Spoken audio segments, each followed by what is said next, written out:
Malabar Hub is back with its seventh session, Open Idea, Open Imagination. Today, we are privileged to have an esteemed speaker of the day, Mr. Manash Bagchi, to address the session. It's my pleasure to introduce the speaker of the day. About our speaker, Manash Bagchi is a curator of physics and computer system and presently heading the Regional Science Center at Planetarium at Calicut under the National Council of Science Museum, NCSM. From a scientific organization of the Ministry of Culture, Government of India as project coordinator. Besides working towards technology development for the museum, Manash has curated several topical galleries. He has curated exhibitions and galleries on space science, astronomy, nuclear power, oil and natural gas, genomics, energy, water, etc. Before his current assignment, he was the head of the computer division of the Central Research and Training Laboratory, the Research and Development Wing of the NCSM. He was instrumental in development of the National Museum of the Indian Cinema and Virtual Experiential Museum of Varanasi, which were projects initiated and monitored by the Honorable Prime Minister of India. He has developed several technologies, 3D stereoscopic video editing and playing, automated stop motion animated development system, seamless visual seeker, etc. Besides technology development for the museum, he has keen interest in social ramifications of various science and technology innovations. He was a contributing editor to the science supplement of the Indian Daily, The Telegraph, and article published from Calcutta. He has published a number of papers and applied 50 patents, which are in patent pending stage. He has an MSc from Jaipur University and completed an advanced diploma from CTAC. Today, for the session, the Open Idea, Open Imagination, we are blessed with Manash Bagchi. Sir, I would like to welcome you for this session. I would like to take over the session for today. Thank you so much, sir. Thank you so much. It has been an honor and privilege to have been invited by the IEEE Malabar Hub and IEEE Malabar section. Yes, we all are locked down currently, and that is why this is the only mode that we can contact to each other. And I was pleasantly surprised when I was offered by the authorities of the IEEE Malabar Hub to speak on the open software and open ideas, and I accordingly titled it to Open Idea, Open Imagination. Why I'll explain through my deliberation here. But once again, thanks to one and all, and thanks to all of you. I express my sincere gratitude to have been called here. Am I audible? Yes, sir. Okay. And I'd like to have a presentation here. So can I share this screen now? Okay, definitely, sir.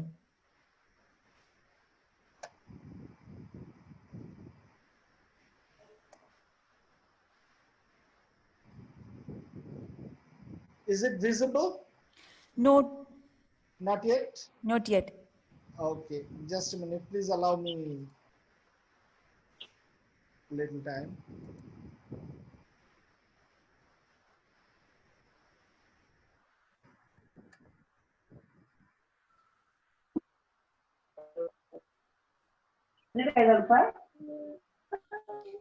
I request all participants please mute your audio. Is it visible now? Yeah, sir.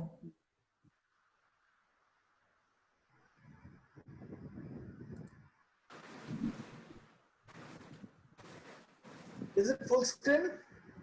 Yes, sir. Okay. So the topic that I'm going to discuss today is open idea, open imagination. It essentially deals with the concepts of open source software.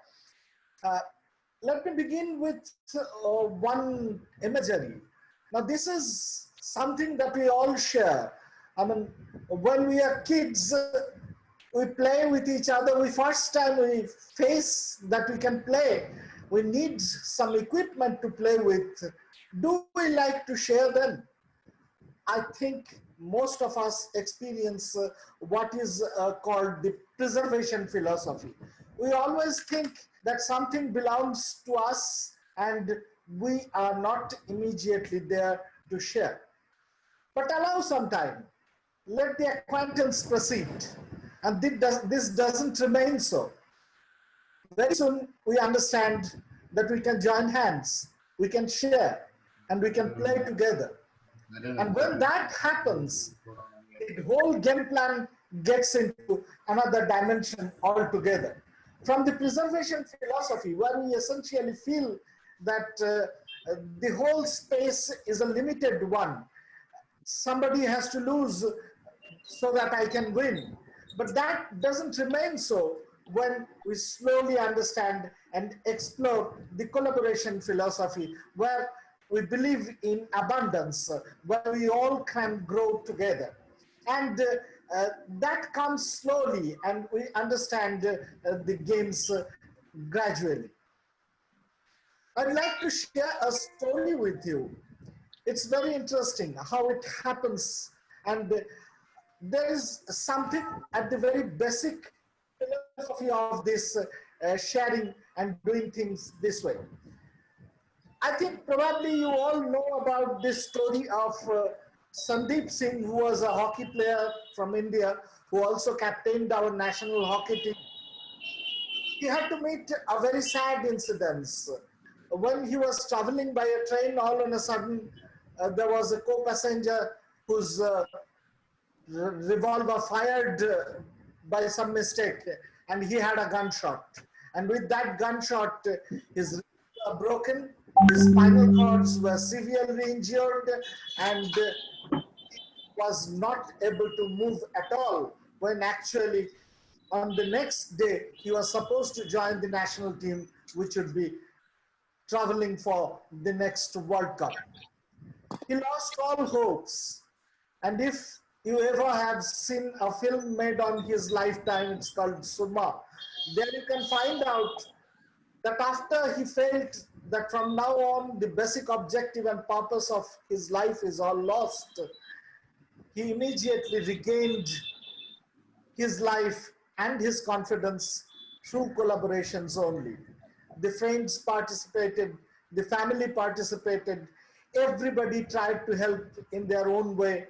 And when we face one such severe condition, when we lose all our freedom, even the freedom of movement, we can understand that helps are necessary, collaborations are necessary, sharing is necessary. Relating to it, I tell the story of Fai Ong, who was a 24-year medical student. And he had to take care of 103-year-old lady who had severe tremor in her hands. She was not even in a condition to take one bowl of soup for herself. It would take more than 1 hour for her to manage that. And when she finishes, everywhere the soups will be sprayed around. It will be all over. While taking care of this person, Fai Ong understand that the real problem is controlling her hand movement.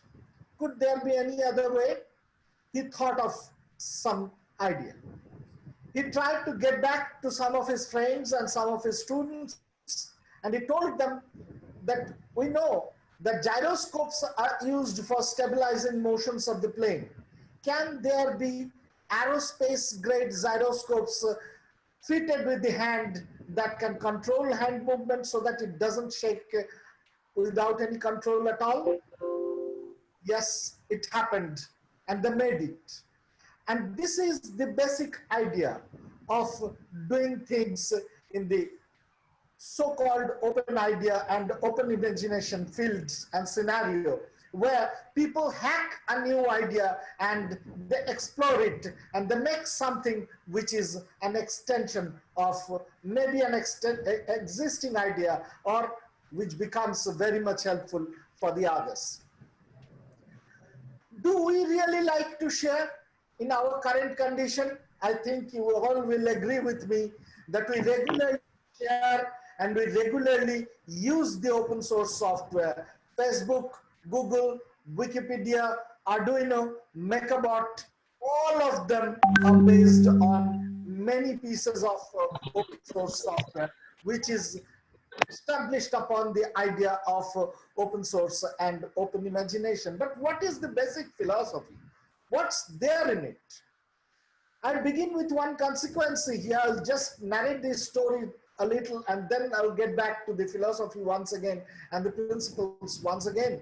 It was 1997. I was working in our Central Research Hub in Kolkata.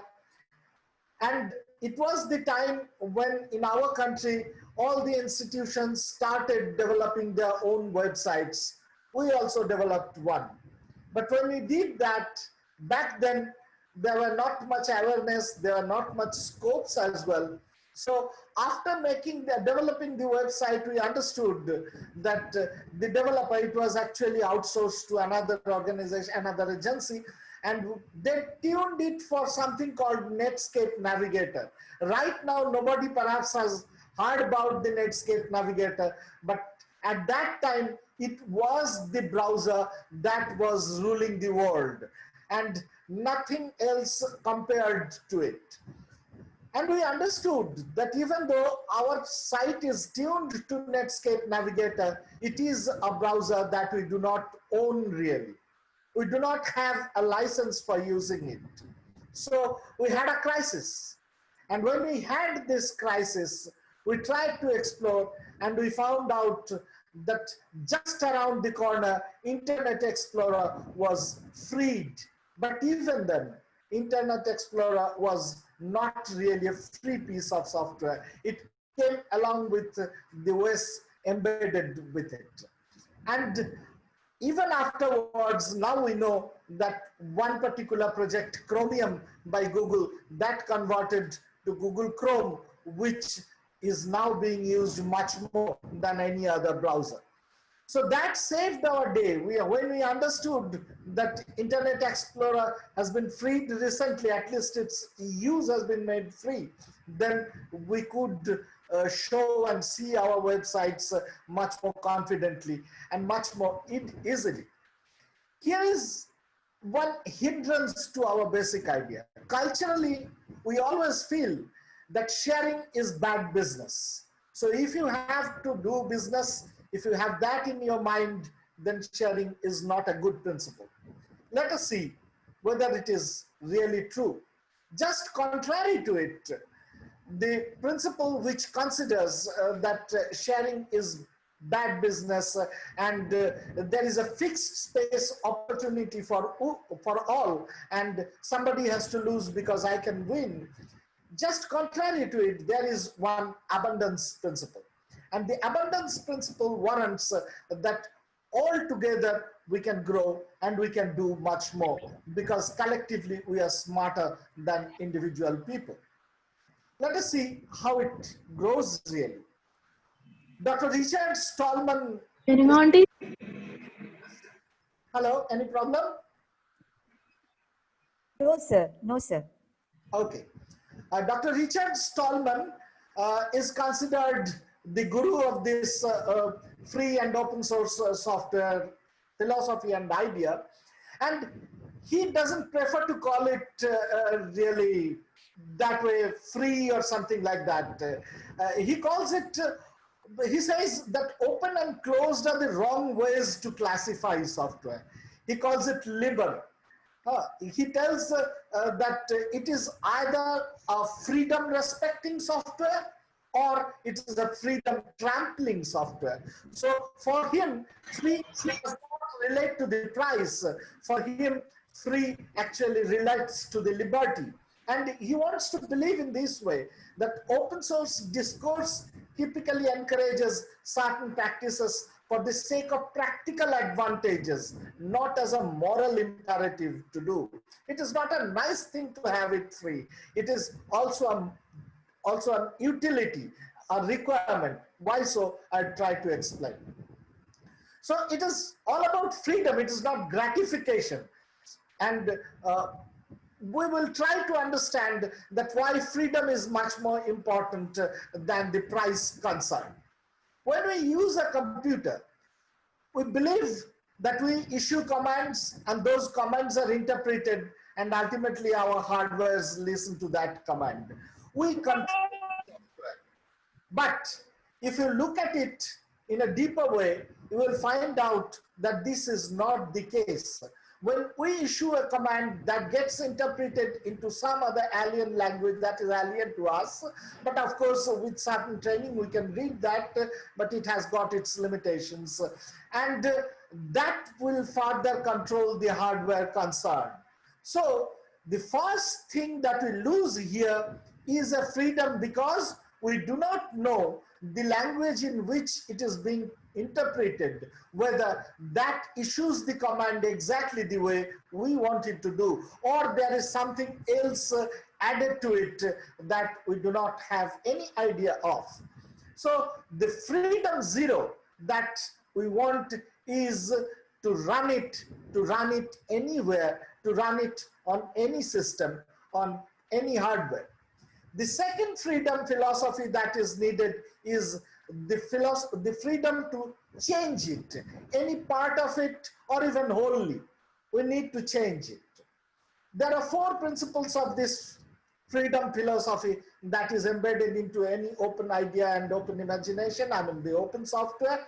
Let us see what is that. The next one is, it is necessary to share and redistribute the code. Why so? It is because I want to read and understand the utility of it. But that would not be enough. Why? Because maybe all of us are not programmers.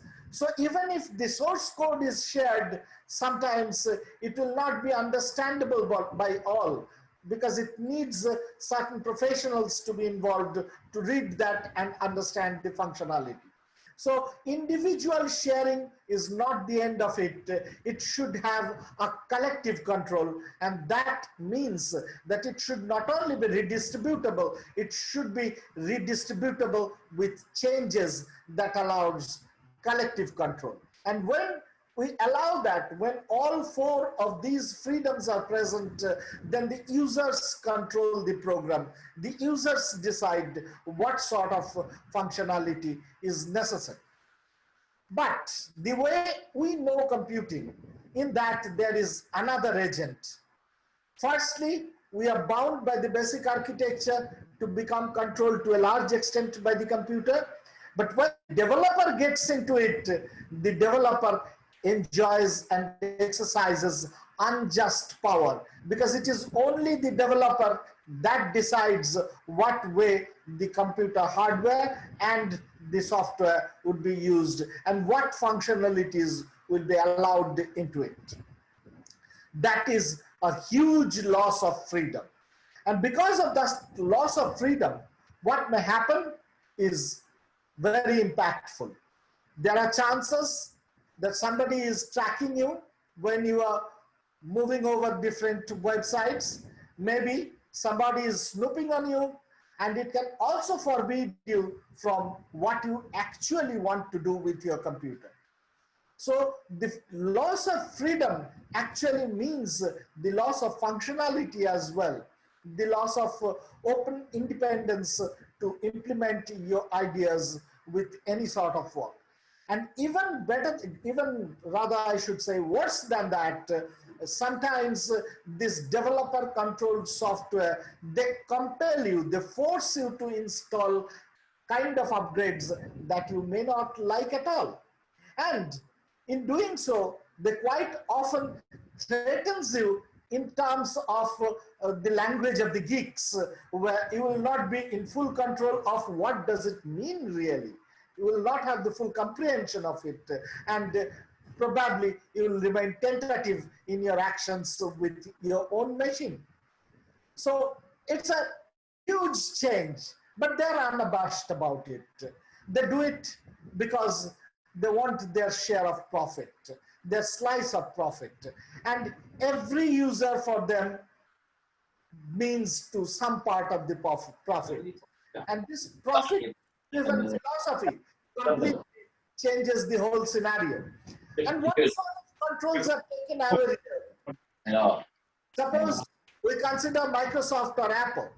They force change the software internally on their own through the Windows backdoor or any other operating system, because they are driven by this more user and more fee philosophy, and that's a violation of our rights. They remotely delete books like Amazon did with the 1984 of George Orwell. It is an ideological control. Very recently, probably you know, there were cases of data sharing where your personal preferences of political philosophy, your preferences of economy, your preferences of even purchasing certain things were shared with commercial world. And that way, the kind of products you are presented when you are online, they are trying to control your imagination, your ideas, and it's a huge ideological control that is always happening.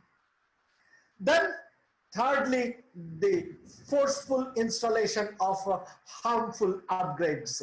Well, it's not always harmful, but definitely sometimes it is unwanted. Sometimes it can be considered a proprietary malware almost. I do not need a particular usage. I do not need one thing to bug me or to bother me, but even then they threaten us to take away other functions or to reconfigure the machines to get it further in their way so that they can have a better and greater control. But does it have to be this way always? It is not so. Fortunately, now we have the GNU licenses available through which we can use different types of software. And earlier, the only option was to throw away our computer because there was not a full and complete software that can run on our machines and give us complete freedom. But it started from the 1990s. And by 1992, the GNU operating system was almost ready, but it only lacked one small part of it. That was the kernel. The Linux fitted into that kernel, and after that the world was no longer the same, because now every day on regular basis we use these softwares, and sometimes we do not even know that how they are helping us all the way. So Dr. Stallman, who was the core person in this whole GNU movement, he actually doesn't like attributing the whole fame to Linux only. He calls it GNU plus Linux. Yes, that is true. And that gives us the 100% freedom to run our software absolutely on our own. It all started from a very interesting concept that is still very much valid, and we all can be driven by this, inspired by this idea. The idea was that the knowledge cannot be withheld. How did it happen? At that time, all over the world, there was a book on operating system written by Professor Tannenbaum. Now, Tannenbaum had all along used the code of Unix to discuss the architecture of operating systems. Now, what happened is, all of a sudden, Unix became proprietary and it closed its code. So the students lost the complete freedom of studying the operating system architecture into its absolute detail. It was made secret for the purpose of the profit. As a result, there was a crisis, but Tannenbaum was not a person to be stopped by that. So he wrote another version of the book, he authored another version of the book in which he created a new operating system called Minix, probably because it was a mini form of the Unix. And half of the book actually contained, we read that book, and half of the book actually contained the source code of Minix only, on which he discussed the whole architecture of the program. But with time, Minix got outdated. Unix was made far better than that in terms of stability, in terms of utility, in terms of new functions being added, in terms of recognizing new hardware. So Minix slowly dropped back. And here came the new idea from Linus Torvalds, who initiated a project of developing the Minix into another full-fledged, updated, modern operating system. And what was the philosophy? Once again, they said users of computers deserve control of their computing. So programs denying user control are an injustice to be rejected and eliminated. Hence, they tried to develop it and they tried to implement these freedoms. The first battle cry was the freedom from which the freedom zero came. I already discussed it, that it is to run the program as we wish for any purpose on any hardware. The freedom one, go back to it, the freedom to study how the program works and change it so it does your computing as I wish. Access to the source code is a precondition for this. And then the freedom two is the freedom to redistribute copies of modified versions to others. And by doing this, you can give the whole community a chance to benefit from your changes and allow them to look into what you are actually doing. And since I said that collective control is the ultimate freedom, so freedom 3 is also necessary here. And when that happened, I will get back to the Linux story a little while from now. But before that, in this philosophy even, there is a little difference between the open source community and the so-called free software activists or freedom community. The freedom community believes in complete freedom, but the open source, so-called open source community, they think that you can make it better quality if you share it with others. But more than that, actually, freedom should be the driving force of all that. But a major hindrance to propagate this open system software philosophy is that all our schools and colleges and institutions, they teach you or they teach us the proprietary closed software. And the freedom is missing. And it is almost like selling some kind of dependence. It is implanting some kind of dependence among the students who on daily basis are made dependent upon Microsoft Word or Excel or something else like that, maybe Apple and some other. So the open source community, or rather the free software community, they try to propagate the idea that all teaching and all institutions should be run on such kind of software. But here comes a major obstacle. The obstacle is the hardware. The hardware are tuned in such a way so that their user manuals will limit you to get exposed to a certain extent. And they will say that your hardware will not run that particular piece of software. And that is why the latest revolution in the open source idea and the free software idea is to have free hardware as well. I'll get back to that in a while. The main thing is to have the human rights distributed over all aspects of life.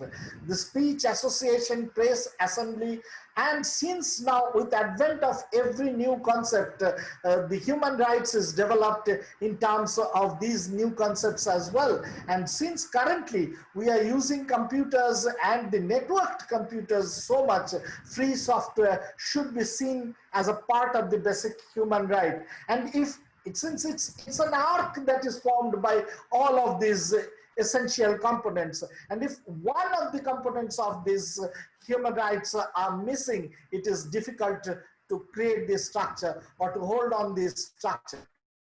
I give you an example. Currently, we are in this pandemic situation where every day we are habituated to see such kind of data representation. say, the COVID-19 patients distribution, the spread over all districts of India. Now you can imagine that to create one such thing, what enormous data is to be collated, what enormous interpretation is to be made, how many patterns are to be generated, and how they are to be rendered into comprehensible images. Now, if in every piece of it, in doing every part of it, we lose our freedom and we become dependent on others, it would be a huge problem. And doing such data analysis in all three directions are something which the scientists do day in and day out.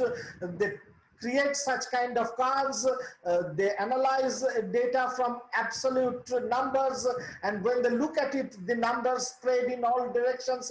It is only the numbers that are collected initially, but from that they convert it into such comprehensible graphics, into such comprehensible patterns through which we can understand how it is going on all along. Now, even a few days back, people who are trained on this closed architecture, proprietary software, if you show these things to them, immediately the first response would be that it is Microsoft Excel or some sort of proprietary spreadsheet that allows you to do such kind of data analysis. But it doesn't have to be so. Suppose this is another example. It is an autism network activity chart. Here also, huge amount of data is ultimately converted to some imagery which is comprehensible. This actually shows, these blobs are actually representations of activities of different genes into the brains of a person who has a condition of autism. Now, by analyzing these, the professionals can understand how the network pattern is working into their brains, and probably by scrutinizing them, someday we can have a better control and better cure for the hugely complex condition, biological condition of autism. Scientists have to work with them, and if in doing so, at certain place, it is said that this kind of modeling is not allowed in a particular software. What does the scientists do? They have to take recourse to something else. And fortunately, there are many options, but now say R is an option which is there for data analysis and which can do not only what the Excel can do, but much more than that. And it has become a primary tool of the scientists. And when you go for this freedom, you can do much more with much less. This is Linus Torvalds, and this is the Linux World Headquarters. That is the look of the office. That is where he works, and from which the whole Linux empire is controlled by Linus Torvalds. He doesn't control, rather by his own statements. He used it as he started the whole project as fun, as a curiosity. And when he wanted to share it with people, in a recent interview, he has expressed that he had this idea of, see what I have done. It was a sense of gratification. It was a sense of joy that allowed him to share this whole idea. But even now, today, he said, I'm not a people's person. I do not like much mingling with people directly. So my headquarters here has to be calm, cool, secluded, and the walls are even very monochromatic, drab, silent. I don't even want the sound of the computer fan disturbing me. If it is something natural, that's the ultimate thing that I would like to. So you see, now you know that Linux today drives the biggest of supercomputers. It also runs the smallest of mobiles, and everywhere it has been tuned. Earlier, in any operating system, the challenge was to tune it to the dimension of the software. But very interestingly, one person who is trying to tune the battery life through Linux are not only helping the mobile industry, they are also helping the supercomputer industry, because the net cost of running a supercomputer is not really coming from the cost of running the code, but rather the total amount of energy consumed there, since it's a huge structure. And this makes Linus Torvalds the 17th most influential person of the century, as declared by the Time magazine. So the world's most successful software is actually open, free software, and it runs everything, no kidding. If you get into it, you will understand that our internet, our Google, our huge networks, our cars, everywhere it is the open and free software in the form of Linux, some variant of Linux, some plugins attached with it that is working there. And the nature of these people who develop such kind of software is something very interesting. And that is very much apparent in the statement of Jim Zellman, who actually is the boss of Linus Torvalds. And while talking about Linus Torvalds, he says that he is an adorable genius and listens to nothing that the boss has to say. Actually, he doesn't need a boss. And that is the biggest advantage when you work in such a philosophy and when you create such a niche environment around you. If you have an idea, if you have an imagination, you can hack it around. And there are certain things to learn from it. Who says that there cannot be any good business out of such systems? 92% of high performance computers run Linux today. And $1 trillion economy is also based on Linux. Our phones, our economy, our televisions, our cars, all run on them. Now, yes, it is also a very difficult thing to replicate what Linux did every day on daily basis. So then, is it the end of it? No, it is actually not so. For last 20 years, definitely the activities have spread over many other fields. And now the open software is getting into many, many other types of applications. It is not only the operating system, it is application as well. And it is very different type of ball game altogether. Probably you all know that all the proteins and all the gene structures that are decoded by the Genome Project or even the projects beyond the genome, they all create certain data, huge amount of data. The protein data is fantastic because they contain number of atoms, number of molecules, and the molecular structures are extremely critical. They need to know where exactly which atom is placed and at what angle the bonds are acting. And while doing so, even though initially all these are collected as data, ultimately they need protein structures made into 3D world. Very recently, you can very easily understand that we are studying the transmission of coronavirus in terms of the structure of the protein that exists on the spike, and how it is attaching to our cell are actually determined by the S proteins of our cells, which are in abundance within our lungs. And there are many other cases where the compatibility of these proteins are actually allowing the virus to infest us. But even there are further details which demand structural analysis of all that. And every possible such protein structure are created on open and free software called Chimera. So these kind of specializations are happening now. And Linus Torvalds, regarding his motivation, once wrote that I'm not doing anything big, just something for fun. Now, this is an important motivation and starting point of this open source and open imagination revolution. It's a poetic metaphor. Michelangelo and the Da Vinci's, the Raphaels and Rabindranath Tagore's all did what they did, not because of any other reason, but just because they loved it.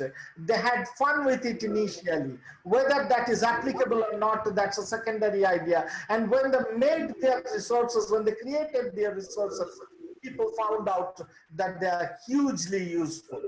So if you are looking forward to getting into this field, then you don't have to aim for success. You just can start with an idea and then hack over it.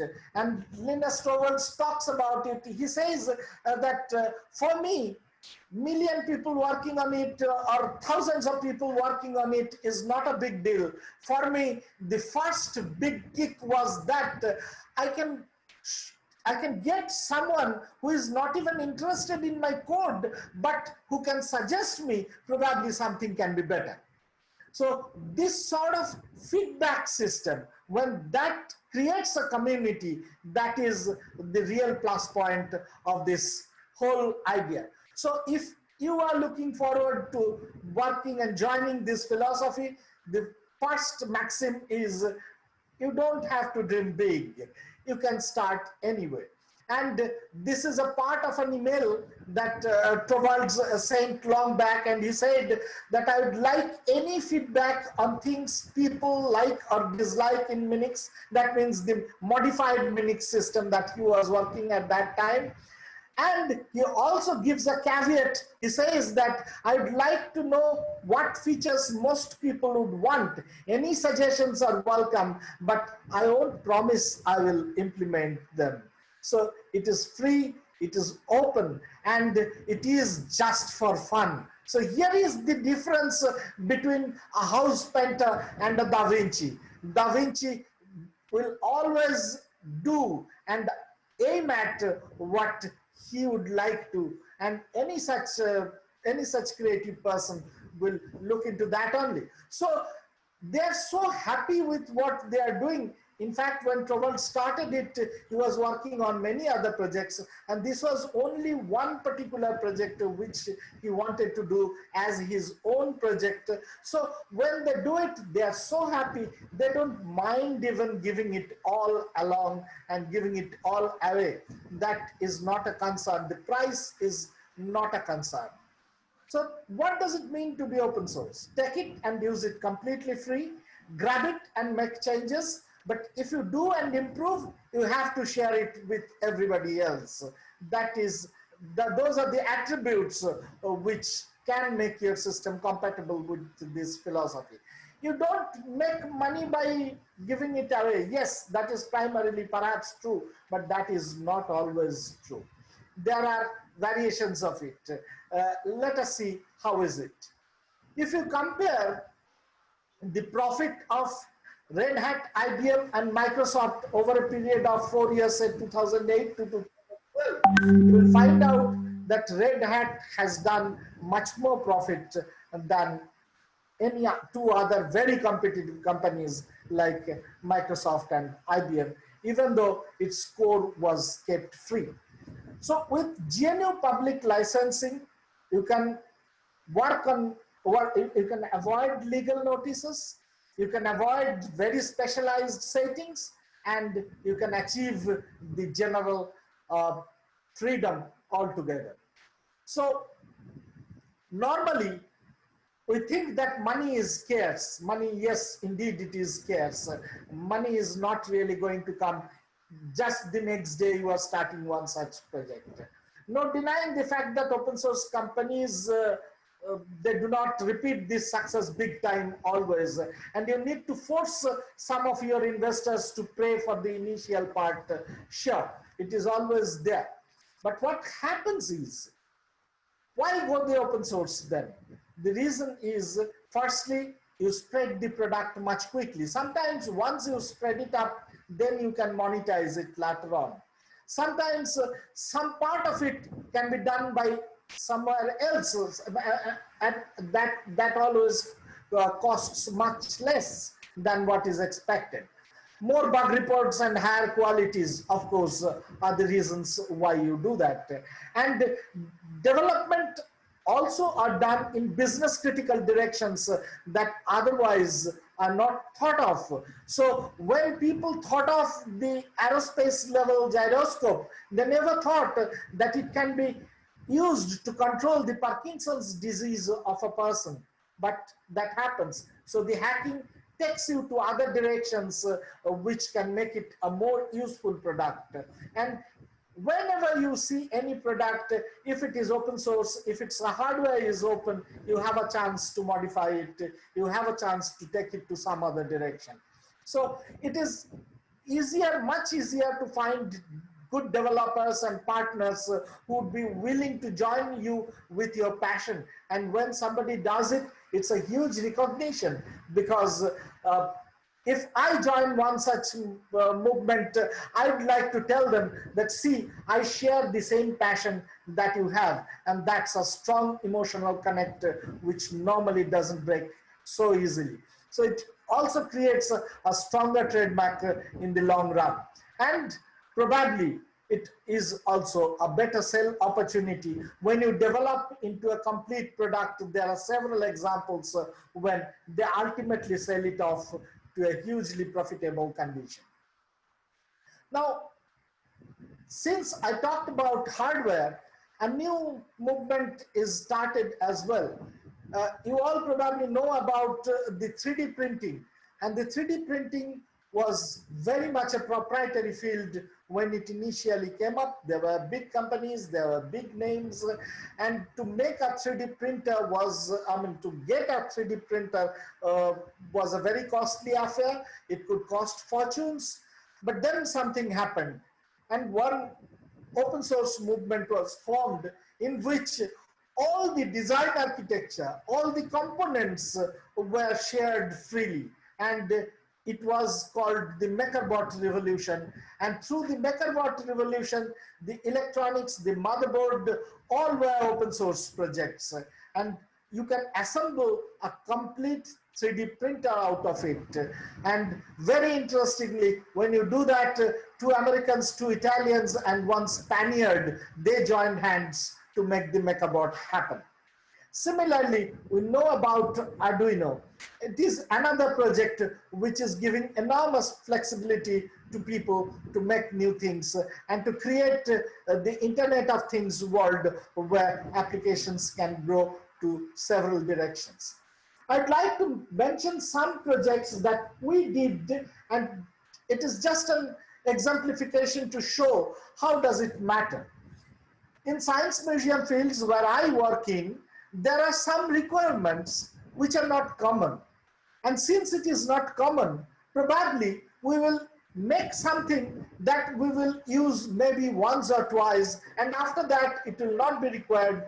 The complete requirement will change altogether. So the product formation out of the idea, it may not happen exactly all the time. The technology transferred to some company and a manufacturing chain may not form out of these ideas which we have to work on. One of these ideas was we understood that to communicate science and to tell people how the molecular structures work, how the drug designing takes place, how the systems work together inside one nuclear power plant, you need to see things in actual 3 dimensions. You need a video that will appear like a 3D. And when we felt that need, when we tried to do it, we understood that you can see 3D on a screen, provided you can fool your 2 eyes to see 2 different perspectives. When we look at something from a distance, our right eye and left eye have a little difference in their perspectives, and that is interpreted by our brain as the 3D depth. There are other issues, but to be very simple, it is the technique that is normally used. We call it the parallax depth. That parallax depth is imported into our brain, and that becomes the sense of 3D. So if we are seeing something on a screen and we are seeing it as a flat image, as we do when we see uh, television or cinema on screens, it doesn't appear to have a 3D depth, either beyond the frustum inside or outside the frustum in the negative direction outside. So we thought that we have to create something on our own to create one such facility. And we understood that there are only a few companies which are capable of creating such facilities which can allow you to run two double frame stitched or unstitched video streams together and juxtaposed on the same screen with proper alignments made. We had to create one new video player which will allow us to do that. And when we went to do that, we understood that the normal graphic cards and other hardware platforms on which we have to run our machine and run our software, they were not allowing us to access certain facilities which can give us the scope to develop the video player exactly the way we needed. So hence we had to take recourse completely, even though our skill sets were mainly on the proprietary software, we shifted and we looked into the opportunities of open source platforms that are available, and we did so. And slowly, not only it is the software that we started using in the open source form, we also used the hardware that will be absolutely open source. Similarly, in museums, we also face another problem, that sometimes if you are approaching one particular exhibit in our sort of museums, where it is not only a display, but also an interactive one, also something that is happening when you are interacting with the exhibit, that demands power, that demands energization from the back depending upon your action. It needs to react to your actions. And for doing that, it has to be live. It always has to monitor certain activities of the visitors. But if the visitor is not there, even then, if we keep the system operating, then what will happen is we lose unnecessary a lot of energy. Even though there is no one, it is always monitoring, it is always sensing something. So we had to create one, we called it Upasthiti player. Upasthiti is a kind of Sanskrit which translates for presence. So it is a player, or it is an activator or an actuator that will work on the presence of the visitor. If the visitor is there, it will work. If it is not there, then the system will not work. Once again, it will go on sleep mode. Once again, we had to use the open source software and open source architecture for it. We had to use one particular data accession system and data presentation system, in which, suppose you have a long wall, and in that wall you have a timeline, say from the very beginning of the coronavirus infection coming to our country. We need to show how it evolved with time till this date. We can do so by giving date and time and imprinting certain image or certain text on it. But of course, in a museum, the space is limited, so you can at most get a wall, and when the wall finishes, or you have to crumble too much of data onto that wall, so that it will not be comprehensible. So we need a layered structure in which probably a suggestive timeline is printed on the wall, and in front of it you can move one digital device which can be context sensitive, which can understand what is coming on the back side of it, and accordingly giving another layered and further in-depth stories into its digital form. And we call it a visual seeker, which visually seeks the context and accordingly presents this story. And when you work with open source systems and open source software, all this becomes very easy. Now, there are several other systems, but for the lack of time, I'm not going to describe all of them. I'm just trying to entice you into this idea that it's possible, it is available, it's not difficult, and it merits attempting it because it's worth the attempt. And another advantage is, since in any sort of open source platform, if you move to, you will find out there is a community. Like even Torvalds, they made this Git infrastructure which manages the developments made by several other people and thousands of people. And when you do that, you will already find that you are working with the giants, because many giant developers, they are driven by their own passion, and they will start collaborating with you. And when you innovate that way, standing on the shoulders of the giants, there are chances that you will innovate at even higher level. So the third lesson that I would like to call upon is, do not have to plan. Do not have to plan much.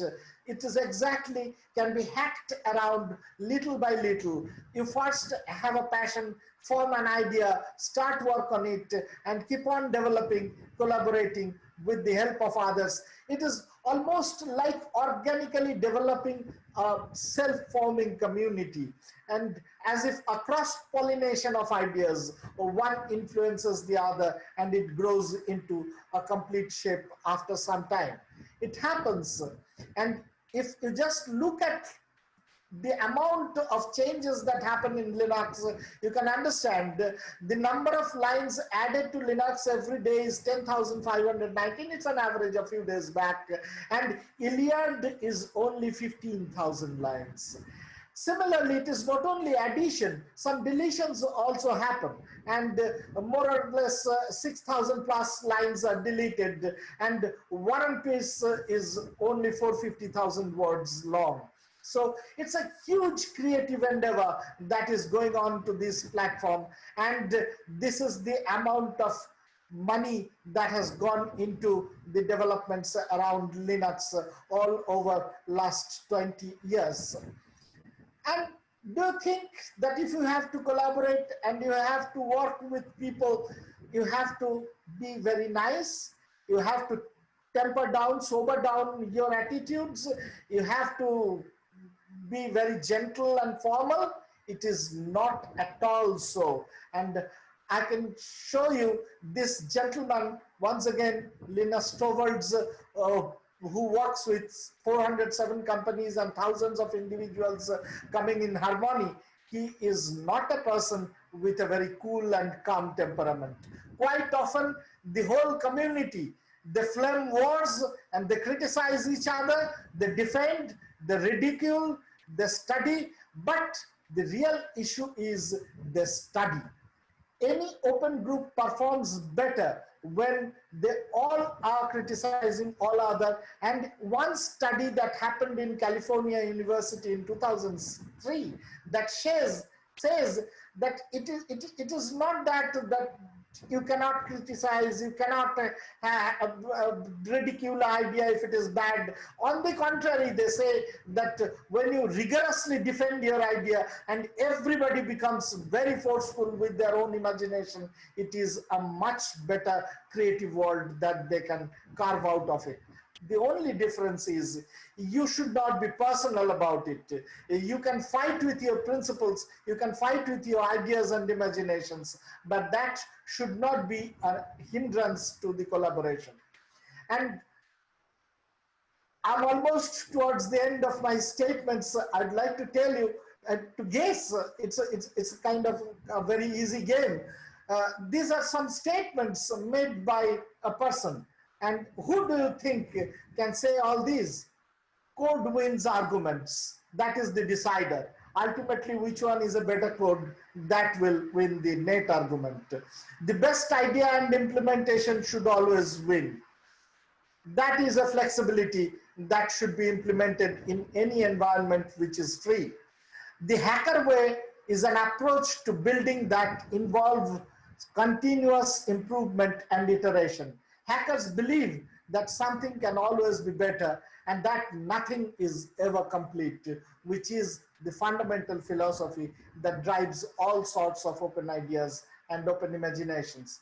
And if you guess who is it, you can find out this is Mark Zuckerberg, who created another collaboration platform and is considered today as a fantastic open platform that way, even though it is closing up in many ways, and even though it is monitoring over you in many ways, those are questions that can be argued, that can be debated. But the point is, yes, the initial idea was to form open group. So the debate groups, when debate groups happen, they can crush any order of magnitude bigger ideas, and all of us emerge smarter than any one of us. So if you think that you would like to don this t-shirt with absolute support to this and alignment to this philosophy of open and free software, then what you can do is you can enrich yourself and others as well. And when we work that way, we don't need a boss. We can collaborate and expand in the environment where it is abundance philosophy that works really. So the net maxim is, believe it that the code wins, believe that you can be generous and you can give it all, you can also grab it all, and you can always make it better. I think that brings me to the end of it, and I would expect if there is any question from you. Thank you so much, sir. That was a wonderful session and wonderful explanation from your side. I hope all the participants might have enjoyed the session. Sir, some queries are already there in the chat box. Shall I read it out? Yeah, please. Sir, the first query is, Liji ma'am, why still people don't go for the open software? Yes, and I discussed one of it, because the major handicap is actually our training. We are trained to work in an environment, we are trained to feel and know that there is no other way but to go only for open source, I mean, only for the proprietary software. But if you explore, then you will find out there are plenty of options in all the fields and all the basic works that can be achieved through many open source software. And particularly it is more helpful in probably for regular mundane office productivity and all that. Maybe there are certain tuned proprietary software which are more helpful, but even that idea can be challenged. But beyond it, when you go for specific usages, specific purposes, open source philosophy is a much better option. Thank you, sir. Before going to the next question, there is a small announcement to the participants. To eligible for the certificate, I request to all the participants to fill it out the feedback link that we have posted into the chat box. Sir, the next question is, Yes. what is the benefit of an open source developer? I told you, that is what I tried to describe all through my presentation. The first benefit is, of course, doing something interesting, doing something as a fun. But you can monetize it, you can develop it, you can make a huge change in the world. You can see things are happening in front of your eyes. You can tune it to your particular project beyond any sort of control anywhere. And then if you so wish, you can make it commercial as well.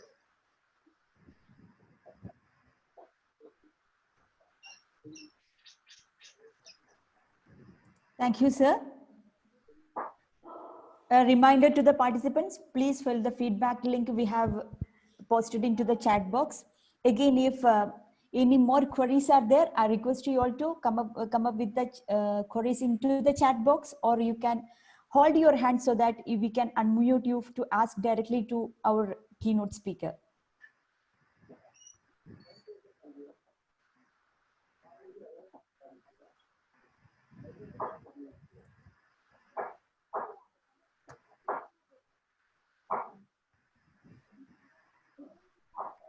Or if you wanted to share something, that is also possible. You can unmute and you can discuss with the speaker.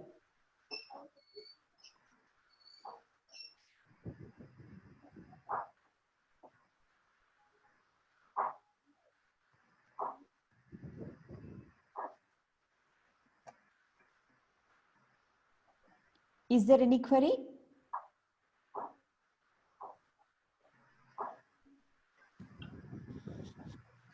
I'm thankful to Mr. Sabik. Not on Mr. Savik. Here there is one comment in the chat box. I can see it. And Yes, sir. Liji Santosh. Liji Santosh. Yes, the comment is abundance philosophy is so true. And it is indeed true. And when we play together, we understand how true it can be. Sir, I'm Liji, and I'm very glad to hear to you because it's so good to hear from you, and you are such a good orator. I just, although I'm not from IT field, but I just couldn't, do anything else other than listening to you. It was amazing and a wonderful evening you have created. Wonderful, sir. Thank you so much. Thank you. I'm also thankful to you that you liked it. And our special thanks to you, ma'am, Liji ma'am, for your cold-hearted support throughout the webinar series. You were there with us. Thank you so much. Thank you, Taslima. Any other participants? Again, I am reminding you, all of you, please fill the chat feedback link we have posted into the chat box. Thank you all for your good comments.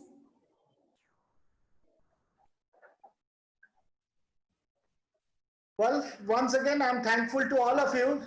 Thank you, sir. That was a very wonderful session. Thank you so much.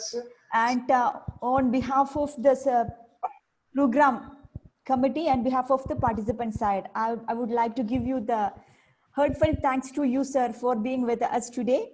And we will be expecting your presence in the coming future also. Thank you so much. I'm always there. I'm always there. Thank you so much. Thank you. So, thank you, sir. Sabik, sir. Thank you, sir, for accepting our invitation and coming over in online and having a talk. So hope we'll have a few more sections later on. Sure. Advanced topics. Absolutely. I'm always open. Okay, that's what. You're always open. I know that. So with your permission, may I leave now? Yeah, sure, sir. Yeah, definitely, sir. Okay, thank you so much. Thank you, sir. Thank you.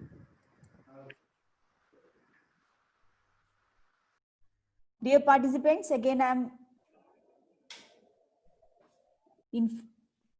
reminding you all to fill up the feedback form.